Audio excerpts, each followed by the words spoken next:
ഇന്ന് ഞാനിവിടെ ഒരു പൊട്ടറ്റോ ഫ്രൈഡ് റൈസ് എന്ന് പറയാം. അതാണ് ഉണ്ടാക്കാൻ പോകുന്നത്. അതിനെ എടുത്തേക്കുന്ന വലിയൊരു ഉരുളൻകിഴങ്ങ്, വലിയൊരു തക്കാളി, പിന്നെ വലിയൊരു സവാള, പച്ചമുളക് 2 എണ്ണം. അപ്പോൾ ഇതിന് ഫ്രൈഡ് റൈസിന് ഈ ഉരുളൻകിഴങ്ങ് മസാലയൊക്കെ ചേർത്ത് ഒന്ന് ഫ്രൈ ആക്കണം. ഇത് ഇന്നലെ എൻ്റെ ആങ്ങളയുടെ മോന് ഉണ്ടാക്കി കൊടുത്തതാണ്. അപ്പോൾ കഴിച്ചു നോക്കിയപ്പം കൊള്ളാം. പാത്രം വെച്ചിട്ടുണ്ട് ഉരുളൻകിഴങ്ങ് ഫ്രൈ ആക്കാൻ. അതിനാവശ്യമായ കുറച്ച് ഒരു 1/2 സ്പൂൺ മഞ്ഞൾപ്പൊടി, 1/2 സ്പൂൺ മുളക് പൊടി, അല്ല 1/2 സ്പൂൺ മഞ്ഞൾപ്പൊടിയല്ല, 1/2 സ്പൂൺ പിന്നെ മല്ലിപ്പൊടി, ഒരു 1/4 ടീസ്പൂൺ മഞ്ഞൾപ്പൊടി, ആവശ്യത്തിന് എരിവിന് മുളക് പൊടിയും കൂടെ ഇട്ട് ഇത് നമുക്കൊന്ന് ഉരുളൻകിഴങ്ങൊന്ന് ഫ്രൈ ആക്കി എടുക്കാം.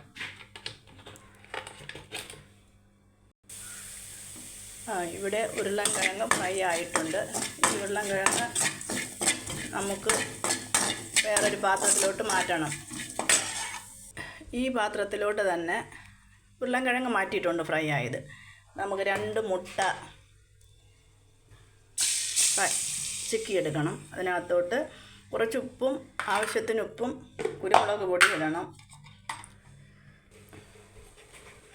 ഉപ്പും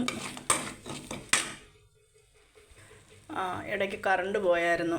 ഉപ്പും കുരുമുളക് പൊടിയും ഇട്ടിട്ടുണ്ട്. ഇത് നന്നായിട്ട് ചിക്കിയെടുക്കാം. അങ്ങനെ മുട്ട നമ്മൾ ചിക്കി എടുത്തിട്ടുണ്ട്. ഇത് വേറൊരു പാത്രത്തിലോട്ടാക്കണം. 2 ഉരുളൻകിഴങ്ങ് ഫ്രൈ ആക്കിയത് ഇവിടെ പാത്രത്തിൽ വെച്ചിട്ടുണ്ട്. ഇനി ഈ മുട്ട ഫ്രൈ ആക്കിയതും മുട്ട ചിക്കിയതും അതുകൂടെ അതിനകത്തോട്ട് മാറ്റാം. ഇനി ആ പാത്രത്തിലോട്ട് തന്നെ നമുക്ക് കുറച്ച് എണ്ണ ഒഴിക്കാം. എണ്ണ ഒഴിച്ചു. ഇതിനകത്തേക്ക് നമുക്ക് കുറച്ച് ചെറിയ ജീരകം ഇടാം. ചെറിയ ജീരകം ഇട്ടു. ഇനി നമ്മുടെ അരിഞ്ഞു വെച്ചിരുന്ന സവാളയും എല്ലാം ഇതിനകത്തേക്ക് ഇടാം. സവാള, തക്കാളി,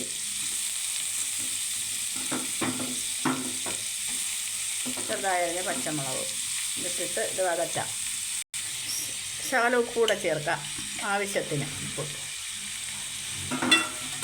ശകലം ഉപ്പ് ഇട്ടിട്ടുണ്ട്. ഇതൊന്ന് വഴറ്റിയെടുക്കാം.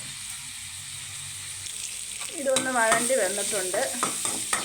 ഇതിനകത്ത് നമുക്ക് ആവശ്യമായ എരിവിനാവശ്യമായ മുളക് പൊടി, ഞാൻ കുറച്ചേ മുളക് പൊടി ഇടുന്നുള്ളൂ. ഇവിടെ എരിവ് കുറച്ച് മതി. ശകലം മഞ്ഞൾപ്പൊടി, കുറച്ച് മല്ലിപ്പൊടി, ചിക്കൻ മസാല വേണ്ടുള്ളവർക്ക് ചിക്കൻ മസാല വേണം. ഞാൻ ചിക്കൻ മസാല അങ്ങനെ ഉപയോഗിക്കാറില്ല. ഞാൻ മസാല വാങ്ങിച്ച് പൊടിക്കുകയാണ് ചെയ്യുന്നതാണ് മസാലപ്പൊടി. പിന്നെ ശകലം കുരുമുളക് പൊടി, എല്ലാം ആവശ്യത്തിന്. ഇത് നമുക്കൊന്ന് നന്നായിട്ട് വഴറ്റിയെടുക്കാം. ഇതെല്ലാം നന്നായി വഴന്നിട്ടുണ്ട്. ഇനി നമുക്ക് കുറച്ച് ചോറ് ഇതിനകത്തോട്ട് ഇടാം. തീ കുറച്ച് വെച്ചിട്ട്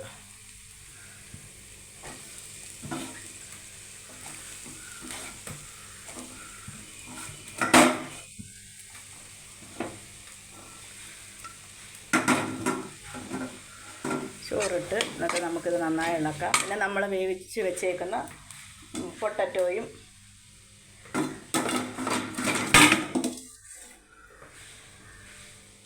ഇതോടെ ഇതിനകത്തോട്ടിടാം.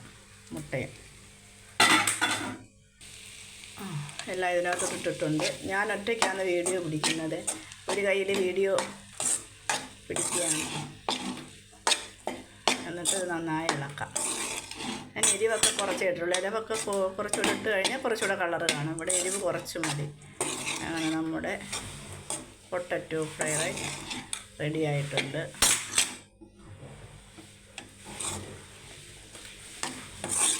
എരിവിട്ടാൽ കുറച്ചുകൂടെ കളറ് കാണും. ഇവിടെ എരിവ് കുറച്ച് മതി. അതുകൊണ്ട് ഞാൻ കുറച്ച് എരിവേ ഇട്ടിട്ടുള്ളൂ. അങ്ങനെ പൊട്ടറ്റോ ഫ്രൈ റൈസ് റെഡി ആയിട്ടുണ്ട്. ഞാൻ ഇത് ആദ്യമായിട്ടാണ് ഉണ്ടാക്കുന്നത്. റെഡി ആയിട്ടുണ്ട്. നല്ല ടേസ്റ്റാണ്. ഞാൻ കഴിച്ചു നോക്കി. ഇന്നലെ നാത്തൂനുണ്ടാക്കി കൊച്ചിനുണ്ടാക്കി ഞാൻ കഴിച്ചു നോക്കി, നല്ല ടേസ്റ്റായിരുന്നു. അതുകൊണ്ട് ഞാൻ ഇന്ന് ഉണ്ടാക്കി നിങ്ങളിവിടെ കാണിക്കാമെന്ന് വിചാരിച്ചു. നിങ്ങളും ഉണ്ടാക്കി നോക്കും, കൊച്ചുങ്ങൾക്കൊക്കെ ഇഷ്ടപ്പെടും. മുട്ട വേണമെങ്കിൽ കുറച്ച് കൂടുതൽ ചേർക്കുകയും ചെയ്യാം. പിന്നെ റെഡി ആയിട്ടുണ്ട്.